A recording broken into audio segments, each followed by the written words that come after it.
Mga kahuan, handa na ba kayong marinig ang pinakahihintay nating balita tungkol sa bagyo ngayong araw na to? Tara, panoorin na natin!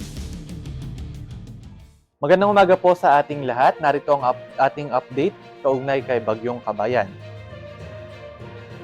Kaninang alas 2 ng madaling araw nabuo itong low pressure area at naging isang tropical depression at tinawag nating si Bagyong Kabayan, huling namataan sa may layong 525 kilometers sa may silangan ng Davao City. Ito may taglay na lakas ng hangin na umabot ng 55 kilometers per hour malapit sa gitna at pagbugso na umabot naman ng 70 kilometers per hour.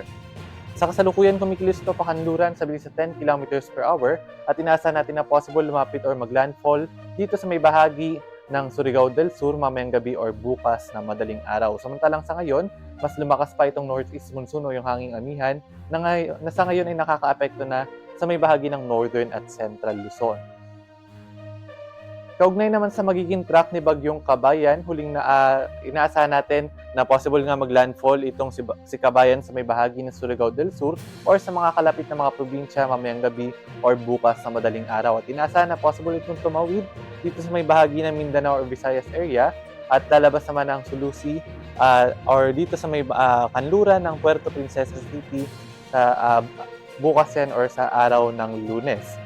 At sa araw ng Martes or Miyerkules ay maaari naman itong lumabas ng ating Philippine Area of Responsibility at dito dadaan sa may bahagi ng Pag-asa Island. Ngunit sa kabuuan, habang tumatawid itong bagyong si Kabayan ay maaari nitong mapanatili yung tropical depression category, although hindi natin inaalis yung possibility na mag-develop ito into tropical storm bago pa man mag-landfall, at hindi rin natin inaalis yung possibility na dahil sa kalupaan o dadaan ito sa kalupaan ng Mindanao ay maaari itong humina into low pressure area at bago pa man maging tropical depression uli dito naman sa may bahagi ng Sulusi. At pagkatapos ng tropical depression development, ay maaari itong magpatuloy na tropical depression hanggang paglabas ng ating Philippine Area of Responsibility.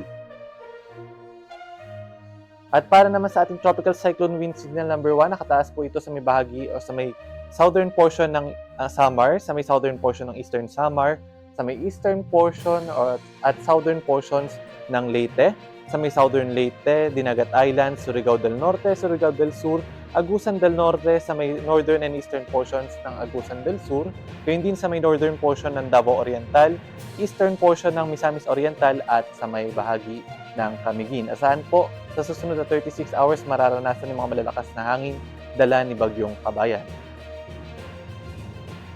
At para naman sa ating heavy rainfall, inaasahan natin na magdadala ng malalakas na mga pag-ulan itong si Bagyong Kabayan at maaaring umabot ng heavy to intense rains dito sa may bahagi ng Surigao del Sur ngayong araw.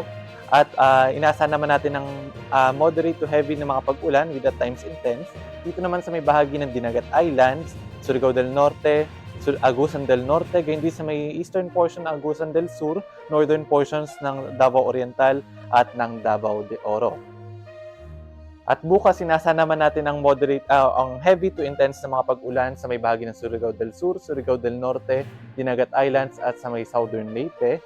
Gayun din, moderate to heavy with at times intense dito naman sa may southern portions ng Eastern Samar at gayun din sa may eastern portion and southern portions ng Leyte, Bohol, Cebu, Negros Oriental, Siquijor, Camiguin at sa may Misamis Oriental. At gayon din dito sa may bahagi naman sa may northern portion ng Bukidnon, Agusan del Sur at sa may Agusan del Norte. Pinag-iingat yung ating mga kababayan dyan samanta ng mga pagbaha at pagguho ng lupa.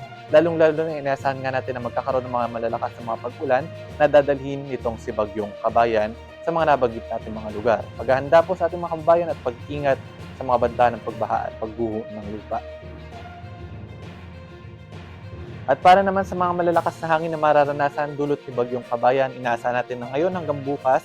At dahil na rin sa pag-iral nitong northeast monsoon o yung hanging amihan sa may bahagi ng Luzon, naasahan din yung mga malalakas na hangin sa may Batanes, Bubuyan Islands, Ilocos Norte, Ilocos Sur, Aurora, Bataan, Bulacan, Rizal, Quezon, Lubang Islands, Marinduque, gayon din sa may Cuyo Islands, Bicol Region, Visayas, sa may northern and eastern portion ng mainland Cagayan, sa may eastern portions ng Isabela at Nueva Ecija at sa ilang bahagi pa ng Cordillera, gayon din sa may Zambales, Pampanga, Cavite at sa may Mindoro provinces.